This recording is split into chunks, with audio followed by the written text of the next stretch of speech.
నేను చెప్పాను కదా అసలు ఈ తెలంగాణ మూమెంట్ అనేది పాల్వంచ కొత్తగూడెం నుంచి స్టార్ట్ అయిన మూమెంట్ మొత్తం తెలంగాణ అనేది ఎలా స్ప్రెడ్ అయింది, the spread of Telangana movement. ఇందులో మేజర్ ఈవెంట్స్ ఏమున్నాయి, లీడర్స్ నాకు చెప్పాను కదా, అండ్ పర్సనాలిటీస్ ఎవరు ఉన్నారు అనేది కూడా చాలా క్లియర్గా చేస్తాం. And next coming to all party accord. All party accord అంటే ఏంటంటే అప్పుడు ముఖ్యమంత్రి గారు ఏం చేశారంటే అఫీషియల్ సీఎం రెసిడెన్స్ అని ఉండేది, ఆనంద నిలయం అంటాం దాన్ని అప్పట్లో. సో ఈ ఆనంద నిలయంలో ఈ సమ్మండ్ ఆల్ పార్టీ లీడర్స్ అండ్ వాళ్ళందరితో డిస్కస్ చేసి జియో నెంబర్ 36 అనేది తీసుకొని వచ్చారు. అసలు ఈ జియో నెంబర్ 36 ఏంటి, అసలు దీన్ని ఇంప్లిమెంట్ చేశారా, ఇంప్లిమెంట్ చేయడానికే తీసుకొచ్చారా, దీంట్లో ఉన్న ప్రొవిజన్స్ ఏంటి అనేది చాలా డీటెయిల్గా డిస్కస్ చేద్దాం. అండ్ ఆల్సో ఇది అయిపోయిన తర్వాత అప్పటి తెలంగాణ మూమెంట్ని ఎలా సప్రెస్ చేశారు,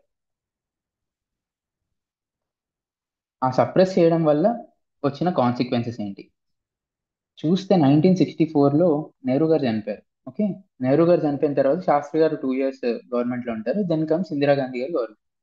ఇందిరాగాంధీ గారి గవర్నమెంట్లో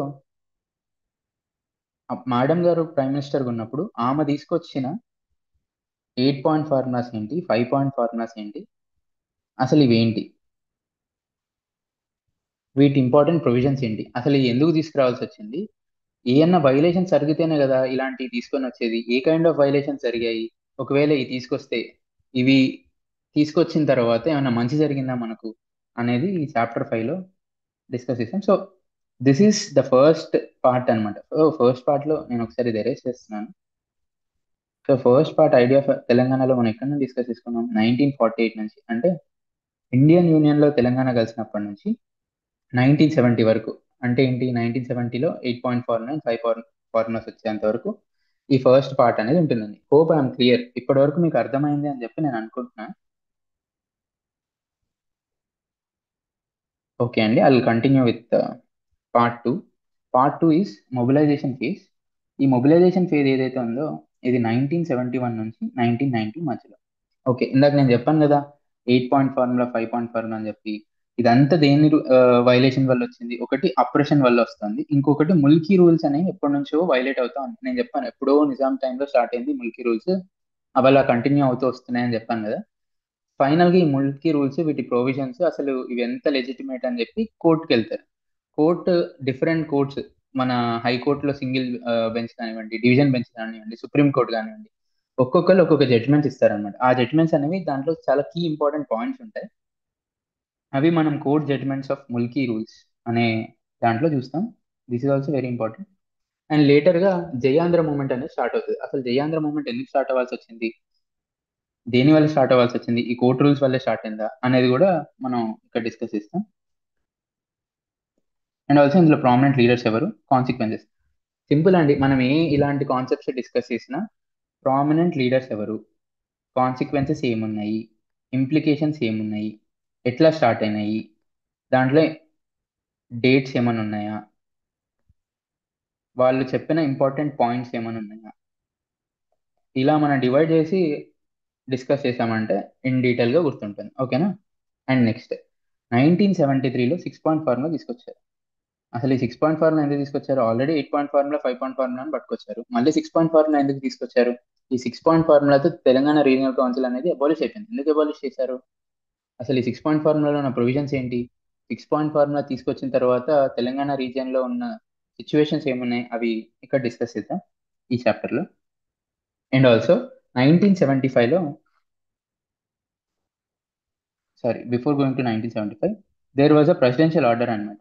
ఆర్టికల్ 371D. అసలు ఆర్టికల్ 371D ఎందుకు తీసుకొచ్చారంటే equal opportunities in employment and education కోసం ఆర్టికల్ 371D అనే దాన్ని తీసుకొచ్చారు. అసలు ఈ ఆర్టికల్ 371Dలో ఏమి ఉన్నాయి, మన దగ్గర జోనల్ సిస్టమ్ అనేది ఒకటి ఉంది కదా, ఈ జోనల్ సిస్టమ్ అక్కడి నుంచి వచ్చిందా, హైదరాబాద్ అనే దాన్ని ఒక ఫ్రీ జోన్ గా కన్సిడర్ చేసే ఇంటర్ప్రిటేషన్ ఏదైతే ఉందో అది ఈ ప్రెసిడెన్షియల్ ఆర్డర్ నుంచి స్టార్ట్ అవుతుంది అనమాట. అసలు ఈ మొత్తం కాన్సిక్వెన్స్ ఏంటి అనేది చాలా క్లియర్ గా డిస్కస్ చేస్తాం. అండ్ ఆల్సో రీసెంట్ గా మనకి 3 to 4 months బ్యాక్ హెచ్సియులో ప్రొటెస్ట్ అయ్యి అసలు హైదరాబాద్ సెంట్రల్ యూనివర్సిటీ ఎట్లా వచ్చింది, అది కూడా ఈ ప్రెసిడెన్షియల్ ఆర్డర్ నుంచి వచ్చింది. 371D, సారీ 371E అంట. అసలు ఇదేంటి అని కూడా ఇందులో డిస్కస్ చేస్తాం. అండ్ 1975లో ఆఫీసర్ జయభారత్ రెడ్డి కమిటీ అని చెప్పి ఇస్తారనమాట.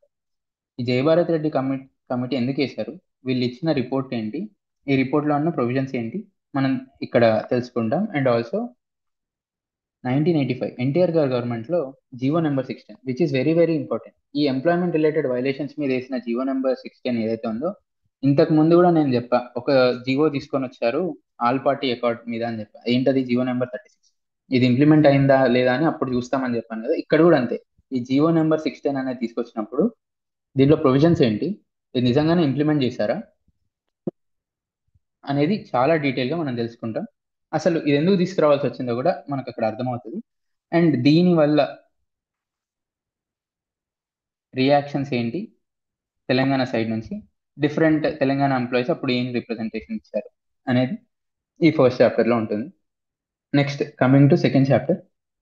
సెకండ్ చాప్టర్ ఏంటంటే very very important, rise and spread of Naxalite movement, causes and consequences. అసలు నక్సల్ బరీ నుంచి స్టార్ట్ అయిన నక్సలైట్ మూమెంట్ మన తెలుగు స్టేట్స్కి ఎలా వచ్చింది, తెలుగు స్టేట్స్కి వచ్చిన తర్వాత ఏ ప్రామినెంట్ ఏరియాలో ఈ నక్సలిజం అనేది బాగా స్ప్రెడ్ అయింది, అప్పట్లో చాలా ఎడ్యుకేటెడ్ యూత్ నక్సలిజం వైపు ఎందుకు ఆకర్షితులై వెళ్ళిపోయారు, అప్పట్లో ఉన్న పొలిటికల్ సిచ్యువేషన్స్ ఏంటి, ఎకనామికల్ సిచ్యువేషన్స్ ఏంటి, పోలీస్ వర్సెస్ నక్సలైట్స్ అయిన ఒక సిచ్యువేషన్ ఏదైతే ఉందో ఇన్ డీటెయిల్గా డిఫరెంట్ పర్స్పెక్టివ్స్ నుంచి మనం డిస్కస్ చేసుకుందాం. చాలా డ్రామా ఉంటుంది ఈ చాప్టర్లో, కిడ్నాప్స్ జరుగుతాయి, చాలా జరుగుతుంది. And also very important chapter in terms of mains కూడా. Okay, first part of the చాప్టర్లో ఇది ఉంటుంది. దాని తర్వాత anti landlord struggles. North తెలంగాణకు వచ్చేసరికి యాంటీ ల్యాండ్ లార్డ్ స్ట్రగుల్స్ అనేవి చాలా ప్రిడామినెంట్ గా ఉండేవి. ఒక ఫేమస్ 2 ఇన్సిడెంట్స్ అవుతాయి, జాగిత్యాల సిరిసిల్ల ఈవెంట్స్ అంటాం వాటిని. అసలు ఇవేంటి అనేది కూడా ఇన్ డీటెయిల్ గా మనం డిస్కస్ చేద్దాం. దాని తర్వాత ఫామ్ అయిన రైతు కూలీ సంఘమ్స్, వీటి గురించి. And also tribal lands and Adivasi resistance.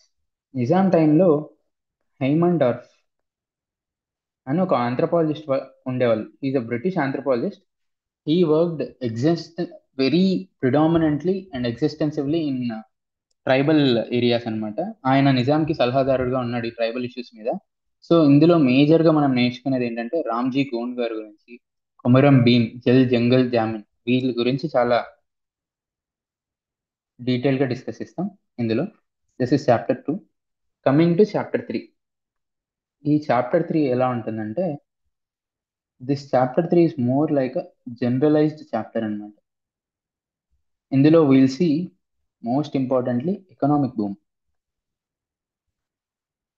మన గవర్నమెంట్, మన తెలంగాణ స్టేట్ ఫార్మేషన్ అయినప్పటి నుంచి 1980s వరకు మన స్టేట్లో ఉన్న గవర్నమెంట్ ఏముంది, కాంగ్రెస్ గవర్నమెంటే ఉందన్నమాట. దాని తర్వాత ఇంపార్టెంట్ కమ్యూనిస్ట్ పార్టీ ఏదైతే ఉందో అది ఇంకొక ప్రిడామినెంట్ రోల్ అపోజిషన్లో ప్లే చేసేది. For the first time Telugu identity, Telugu జాతి ఐడెంటిటీ అనేది ఒక ఫోర్ ఫ్రంట్లోకి వచ్చింది ఏదైతే ఉందో అది 1980sలో వచ్చింది అనమాట. ద నోషన్ ఆఫ్ తెలుగు జాతి అంటే దీన్ని ఎవరు తీసుకొచ్చారు, ఎన్టీఆర్ గారు పవర్లోకి వచ్చారు ఆ టైంలో. ఓకే, మనం ఇప్పుడు ట్యాంక్ బండ్ మీదకి వెళ్తే చాలా విగ్రహాలు ఉంటాయి. ఈ విగ్రహాలన్నీ అప్పుడు ఎన్టీఆర్ గారి టైంలో పెట్టారనమాట. అసలు ఎందుకు పెట్టాల్సి వచ్చింది, అప్పట్లో తెలుగు మహాసభలన్నీ జరిగేవన్నమాట. అసలు ఇవి ఎందుకు తీసుకొని వచ్చారు, ఈ తెలుగు జాతి అంటే ఏంటి, దీని వల్ల తెలంగాణ ఐడెంటిటీ అనేది డిస్క్రిమినేషన్కి గురైందా, సప్రెషన్కి గురైందా అనేది కూడా మనం ఇందులో డిస్కస్ చేస్తాం. ఇందాక నేను చెప్పాను కదా this chapter is about economic boom అని చెప్పి. ఈ న్యూ తెలంగాణ ఎకానమీ అనేది ఏమైందో ఈ 1980లో మద్రాస్ నుంచి ఫిలిం ఇండస్ట్రీ మొత్తం హైదరాబాద్కి మూవ్ అవుతుంది అనమాట. ఆ టైంలో మీడియా అండ్ ఇండస్ట్రీ ఎలా ఉంది, రియల్ ఎస్టేట్, ఫైనాన్స్ కంపెనీస్, ఇందాక చెప్పాను కదా కార్పొరేట్ హెల్త్ అనేది స్టార్ట్ అయింది అని చెప్పి.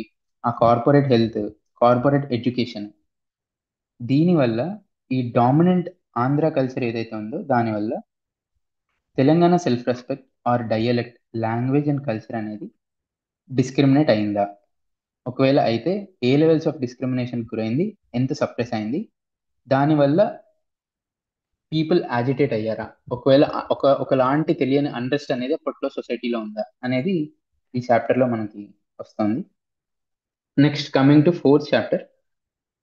Fourth chapter is liberalisation, privatisation and policies of 1990. మీకు ఎకనామీ తెలిస్తే 1991లో దెర్ ఆర్ ఎల్పిజి రిఫార్మ్స్. ఈ ఎల్పిజి రిఫార్మ్స్ తీసుకొచ్చిన టైంలో మన దగ్గర ఎవరున్నారు, ఉమ్మడి ఆంధ్రప్రదేశ్లో చంద్రబాబు నాయుడు గారు చీఫ్ మినిస్టర్గా ఉండేవాళ్ళు. ఆయన అప్పుడు ఏం చేశారంటే మెకెన్జీ అని చెప్పి there is an international MNC company which got vision 2020 document అని ఒకటి తీసుకొచ్చారు. ఓకే, ఈ డాక్యుమెంట్ ని మన దగ్గర వితౌట్ ఎనీ డిబేట్ ఇంప్లిమెంట్ చేస్తారనమాట. It is all about economic policies. Okay, ఈ దీన్ని ఇలా ఇంప్లిమెంట్ చేయడం వల్ల మన దగ్గర ఏమైందంటే ఫస్ట్ టైం ఎంఎన్సీస్ అనేవి చాలా ఇంక్రీజ్ అయిపోయాయి. కరెంటు కోతలు పెరిగాయి. At the same time current bills కూడా చాలా పెరిగిపోయి మేజర్గా తెలంగాణ రీజియన్స్ లో ఫార్మర్ సూసైడ్స్ బాగా ఎక్కువైపోయినాయి అనమాట. చాలా ఎక్కువైపోయాయి. అసలు ఇది ఎందుకు వచ్చింది? ఈ ఎకనామిక్ పాలసీస్ వల్ల అప్పుడు జరిగిన రీజనల్ డిస్పారిటీస్ ఏంటి, పొలిటికల్ పవర్ లో వచ్చిన ఇంబ్యాలెన్స్ ఏంటి, అడ్మినిస్ట్రేషన్ లో అడ్మినిస్ట్రేషన్కి వచ్చేసరికి సిబిఎన్ గారు అప్పట్లో చాలా కమిటీస్ వేశారు. కొన్ని కమిటీస్ చెప్తాను మీకు. హితన్ భయ్య కమిటీ, గంగోపాధ్యాయ, కోనేరు రామకృష్ణారావు కమిటీ, ఇలా కొన్ని కమిటీస్ వేశారనమాట. These committees are all related to administration. ఈ కమిటీస్ ఇచ్చిన ప్రొవిజన్స్ ఏంటి, అది నిజంగానే ఆయన ఫాలో అయ్యారా, తర్వాత వచ్చిన గవర్నమెంట్ ఏదైతే వైఎస్ఆర్ గారు ఉన్నారో వాళ్ళు ఫాలో అయ్యారా అనేది మనం ఈ దీంట్లో మనం తెలుసుకుంటాం ఇక్కడ వరకు. ఏది imbalance in political power, administration, education and employment. Okay, దాని తర్వాత నేను చెప్పాను కదా ఈ ఎకనామిక్ పాలసీస్ అనేవి చేంజ్ అయ్యాయని. దీని వల్ల ఏమైందంటే మన హ్యాండీక్రాఫ్ట్స్ ఇండస్ట్రీ ఏదైతే ఉందో చేతి వృత్తులు కంప్లీట్ గా డిస్ట్రాయ్ అయిపోయింది అనమాట. అధపాతాళానికి వెళ్ళిపోయిందని చెప్పుకోవచ్చు. అసలు ఎంఎన్సీస్ అనేవి ఎంటర్ అయిపోయిన తర్వాత సిచ్యువేషన్స్ ఎలా ఉన్నాయి అనేది కూడా మనకి ఇక్కడ తెలుస్తుంది. అగ్రేరియన్ క్రైసిస్, నేను చెప్పాను కదా ఫార్మ్ సూసైడ్ అనేది చాలా ఎక్కువైపోయిందని, అది కూడా ఇక్కడ చేస్తాం. And Telangana society. సో ఈ ఎకనామిక్ పాలసీస్ వల్ల మన దగ్గర పెరిగిన డిస్ట్రెస్ ఏంటి, a kind of impact Telangana society మీద, తెలంగాణ ఎకానమీ మీద ఉంది అనేది ఈ చాప్టర్ లో మనం తెలుసుకుంటాం. And coming to fifth chapter ఏంటంటే క్వెస్ట్ ఫర్ తెలంగాణ ఐడెంటిటీ. అసలు తెలంగాణ అస్తిత్వాన్ని గురించి జరిగిన ఇంటెలెక్చువల్ డిబేట్స్ ఏంటి, డిస్కషన్స్ ఏంటి, డిఫరెంట్ పొలిటికల్ పార్టీస్ కానివ్వండి, డిఫరెంట్ ఇంటెలెక్చువల్స్ కానివ్వండి, ఒక ఐడియాలజికల్ గా దాన్ని ముందుకెలా తీసుకొచ్చారు అనేది ఈ చాప్టర్ లో ఉంటుంది. అండ్ ఆల్సో నేను చెప్పాను కదా ఇక్కడ వచ్చిన రీజనల్ డిస్పారిటీస్ వల్ల ఏ కైండ్ ఆఫ్ అన్రెస్ట్ ఉంది జనాల్లో. అండ్ ఆల్సో మనకు గుర్తుంటే 1956లో ఎప్పుడైతే ఉమ్మడి ఏపీ అయిపోయిందో మన తెలంగాణ రీజియన్ సర్ప్లస్ ఎకానమీలో ఉంటుంది. ఓకే, ఆ సర్ప్లస్ ఎకానమీలో ఉన్న తెలంగాణ రీజియన్ అండర్ డెవలప్డ్కి ఎలా మారిపోయింది, అంత డిస్క్రిమినేషన్ మనం ఏం ఫేస్ చేసాం అనేది ఇక్కడ మనం తెలుసుకుంటాం అన్నమాట. So this is the end of chapter 5. So మనం ఇందులో ఏం చూసాం, మొబిలైజేషన్ ఫేస్ చూసాం. అంటే ఏంటి, పోస్ట్ తెలంగాణ మూమెంట్ నుంచి 1990 వరకు ఏమేం జరిగాయి అనేది మనం ఈ మొబిలైజేషన్ ఫేజ్ లో చూసాం. నెక్స్ట్ టువర్డ్స్ ఫార్మేషన్, అంటే ఇప్పుడు ఎల్పిజి రిఫార్మ్స్ 1991 అని చెప్పగా 1991 నుంచి 2014లో స్టేట్ ఫామ్ అయ్యేంత వరకు అసలు ఏమేం జరిగాయో ఈ లాస్ట్ పార్ట్ లో ఉంటుంది. Towards formation of Telangana state. Okay, first chapter ఏంటి, public awakening and intellectual reaction against discrimination, formation of civil society organisations. మన తెలంగాణ మూమెంట్లో సివిల్ సొసైటీ ఆర్గనైజేషన్స్ అనేవి చాలా చాలా చాలా ప్రిడామినెంట్ రోల్ అనేది పెట్టాయన్నమాట. అసలు అందులో చాలా ఇంపార్టెంట్ ఆర్గనైజేషన్ ఏమున్నాయి, టిఎల్ఎస్ అంటాం, తెలంగాణ లిబరేషన్ స్టూడెంట్ ఆర్గనైజేషన్ కానివ్వండి, మంజీరా రైటర్స్ అసోసియేషన్స్ కానివ్వండి, సెంటర్ ఫర్ తెలంగాణ స్టడీస్, ఇలాంటి ఫేమస్ సివిల్ సొసైటీ ఆర్గనైజేషన్స్ ఏమన్నాయో వీటి రోల్ ఏంటి, వీళ్ళు మూమెంట్ని ఎలా ముందుకు తీసుకెళ్లారు అనేవి ఇక్కడ నేర్చుకుంటాం. And also Telangana information trust, అసలు ఇది ఏంటి, తెలంగాణ ఐక్యవేదిక అంటే ఏంటి, చాలా ఇంపార్టెంట్ సభలండి. భువనగిరి సభ, తెలంగాణ జనసభ, తెలంగాణ మహాసభ, వరంగల్ డిక్లరేషన్. ఇందులో పార్టిసిపేట్ చేసిన ప్రామినెంట్ పీపుల్ ఎవరు, వాళ్ళు చెప్పిన మాటలు ఏంటి, అక్కడ తీసుకున్న రెజల్యూషన్స్ ఏంటి, దాని తర్వాత జరిగిన కాన్సిక్వెన్సెస్ ఏంటి, ఈ ప్రతి ఒక్క మీటింగ్ యొక్క ఇంపార్టెన్స్ ఏంటి, ఇన్ డీటెయిల్ గా మనం ఈ చాప్టర్ లో తెలుస్తాము. అండ్ దాని తర్వాత ఇందాక చెప్పినట్టు తెలంగాణ విద్యావంతుల వేదిక అంటే ఏంటి.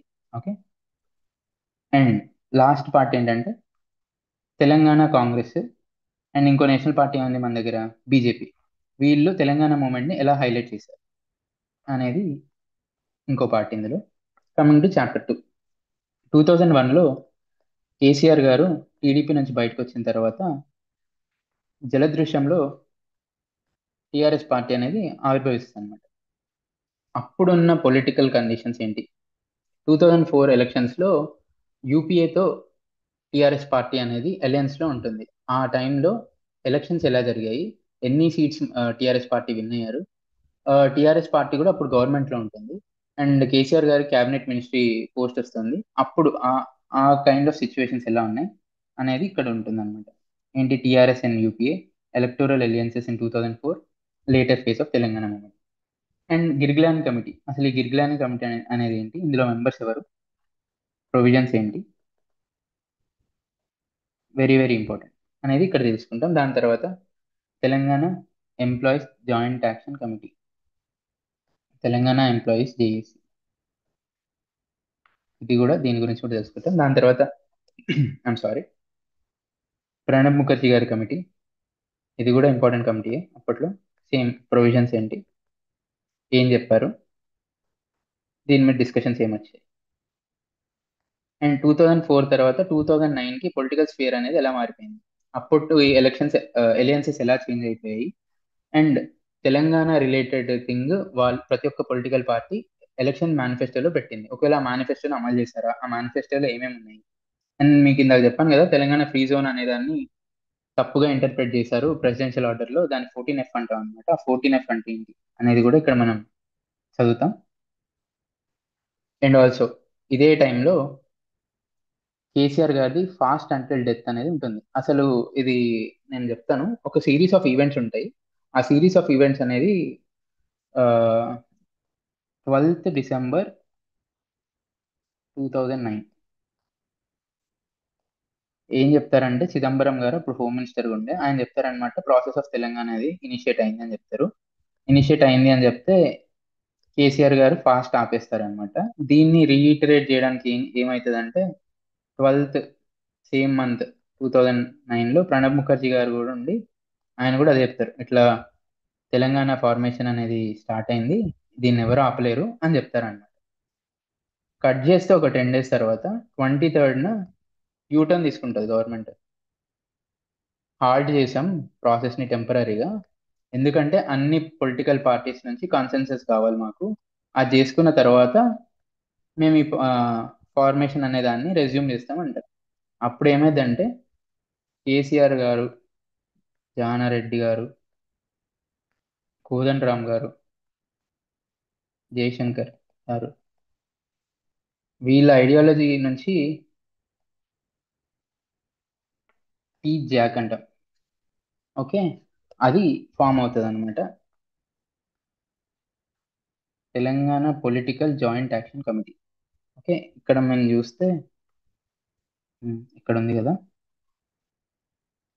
Formation of political joint action committee అని చెప్పి. సో అది ఇదేనమాట. ఇందాక నేను చెప్పాను కదా, ఒక సిరీస్ ఆఫ్ ఈవెంట్స్ జరుగుతాయని, అవన్నీ మనం ఇక్కడ తెలుసుకుంటాం. And next, role of various political parties, TRS కానివ్వండి, Congress, BJP, left parties, TDP, MIM, ఈ డిఫరెంట్ పార్టీస్ డిఫరెంట్ సిచ్యువేషన్స్ లో తెలంగాణ రిలేటెడ్ గా ఎలా ఉన్నారు, ప్రో ఉన్నారా, ఆపోజిట్ లో ఉన్నారా, వాళ్ళు చెప్పిన కామెంట్స్ ఏంటి, సెంట్రల్ గవర్నమెంట్ దగ్గరికి వెళ్ళి వాళ్ళు ఇచ్చిన రిప్రజెంటేషన్స్ ఏంటి అనేవి కూడా మనం ఇక్కడ డీటెయిల్ గా డిస్కస్ చేస్తాం. And also different political parties ఉన్నాయి, వాటితో కాకుండా ఆ డిఫరెంట్ పొలిటికల్ పార్టీస్ ఏంటి, అక్కడ ఏమైనా సోషల్ ఆర్గనైజేషన్స్ ఏమన్నా ఉన్నాయా అంటే, కొన్ని సోషల్ ఆర్గనైజేషన్స్ ఉండేవి, తెలంగాణ విమోచన సమితి,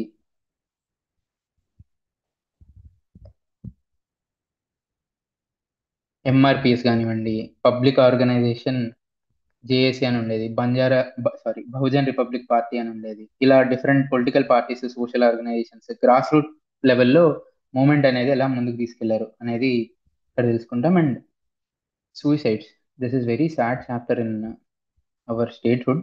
చాలా మంది అమరవీరులు అయిపోయారు. ఆ అమరవీరుల్లో శ్రీకాంతాచారి గారి గురించి, ఇషాన్ రెడ్డి గారి గురించి, యాదిరెడ్డి గారి గురించి, ఇలా చాలా మంది ఉన్నారు. అసలు సూసైడ్స్ ఎంత ప్రిడామినెంట్ గా అయ్యాయి, దానివల్ల దాని ముందు జరిగిన సిచ్యువేషన్స్ ఏంటి, దాని తర్వాత జరిగిన సిచ్యువేషన్స్ ఏంటో కూడా చాలా క్లియర్ గా ఈ చాప్టర్ లో ఉంటుంది. And coming to 4th chapter, నేను ఇందాక స్టార్టింగ్ లో మీకు ఎక్స్ప్లెయిన్ చేసేటప్పుడు చెప్పాను కదా, I will tell that culture part here అని చెప్పి.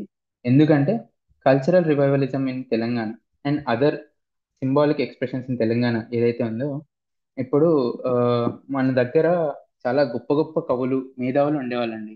అసలు తెలంగాణ అస్తిత్వపు భావజాలాన్ని ముందుకు తీసుకొచ్చిన దాశరథి కృష్ణమాచార్య గారు, మీకు తెలిసి ఉంటుంది, నా తెలంగాణ కోటి రత్నాల వీణ అని చెప్పి ఆయన అన్నారు. ఆయన బ్రెయిన్ చైల్డే తెలంగాణ తల్లి అనమాట. అసలు ఈ తెలంగాణ తల్లి అనే కాన్సెప్ట్ ని ఆయన ఏ పాయింట్ ఆఫ్ టైంలో చెప్పారు, దాని తర్వాత ఆ తెలంగాణ తల్లిని ఎవరు ఫోర్ ఫ్రంట్ లోకి తీసుకొచ్చారు, దాన్ని చెక్కిన వాళ్ళు ఎవరు, దాని ఐడియా ఎవరిది, అసలు డిఫరెంట్ ధూమ్ ధామ్ ఈవెంట్స్ అంటే ఏంటి, Telangana Jagruthi, Bathukamma, Bonalu festivals forefront లోకి ఎలా వచ్చాయి, అలాయ్ బలాయ్ కార్యక్రమాలు, ఇవన్నిటిని అసలు ముందుకు ఎలా తీసుకొచ్చారు, ఎలా రివైవ్ చేశారు మన కల్చర్ అనేది ఈ చాప్టర్ లో చదువుతాం. అసలు ఇందులో పార్టిసిపేట్ చేసిన డిఫరెంట్ సెక్షన్స్ ఆఫ్ సొసైటీ ఏమేమి ఉన్నాయి, రైటర్స్ కానివ్వండి, పోయిట్స్ కానివ్వండి, సింగర్స్, ఇంటెలెక్చువల్స్, స్టూడెంట్స్, ఎంప్లాయీస్, చాలా మంది, అసలు all spheres of civil society ఇందులో పార్టిసిపేట్ చేస్తారు. ఆర్గనైజ్డ్ సెక్టర్స్ నుంచి, అన్ఆర్గనైజ్డ్ సెక్టర్స్ నుంచి, వీళ్ళ పార్టిసిపేషన్ ఏదైతే ఉందో ఇదంతా మనం క్లియర్ గా ఇందులో చూస్తాం అన్నమాట. అసలు ఈ సోషల్ గ్రూప్స్ నుంచి ఒక మాస్ యాజిటేషన్ గా తెలంగాణ మూమెంట్ ఎలా ముందుకెళ్ళింది అనేది, this is also very important chapter. ఈ చాప్టర్ లో మనం చూస్తాము. అండ్ ఆల్సో చాలా ఇంటెలెక్చువల్ ఫోరమ్స్ ఉంటాయి. తెలంగాణ ఇంటెలెక్చువల్ ఫోరం అంటాం, తెలంగాణ మట్టి మనుషుల వేదిక, తెలంగాణ సంఘర్షణ సమితి, ఇలాంటి సివిల్ సొసైటీ గ్రూప్స్ కూడా చాలా ఎఫర్ట్స్ పెడతారనమాట తెలంగాణ మూమెంట్ లో. అవన్నీ మనకి ఇందులో తెలుస్తాం. అండ్ ఆల్సో ఇందాక చెప్పాను కదా, Telangana political joint action committee వాళ్ళు చేసిన డిఫరెంట్ ప్రోగ్రామ్స్ ఏంటి, మేజర్ ఈవెంట్ సకల జనుల సమ్మె, non cooperation movement, million march movement, అసలు బ్యూటిఫుల్ గా ఉంటాయండి ఇవన్నీ.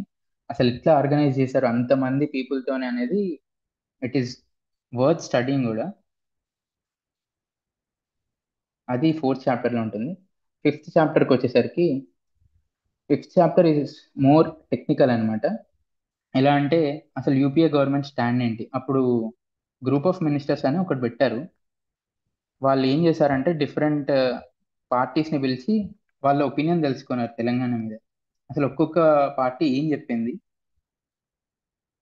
అనేది కూడా ఇందులో మనకి డీటెయిల్ గా వస్తుంది. అండ్ ఆల్సో శ్రీకృష్ణ కమిటీ ఏంటి ఏంటి, దాంట్లో ఎవరెవరు మెంబర్స్ ఉన్నారు, వాళ్ళ రికమెండేషన్స్ ఏంటి, ఆంథనీ కమిటీ ఏంటి, పార్లమెంట్ లో తెలంగాణ బిల్లు ప్రవేశపెట్టినప్పుడు అప్పుడు సిచ్యువేషన్స్ ఎలా ఉన్నాయి, ఉమ్మడి ఏపీలో అసెంబ్లీలో తెలంగాణ బిల్లు ప్రవేశపెట్టినప్పుడు అక్కడ సిచ్యువేషన్స్ ఏమున్నాయి, అసలు తెలంగాణ స్టేట్ డిక్లరేషన్ ఎలా అయింది, స్టేట్ రీఆర్గనైజేషన్ లో చాలా ప్రొవిజన్స్ ఉంటాయి. This is very very detail document, Andhra Pradesh state reorganisation act అనేది.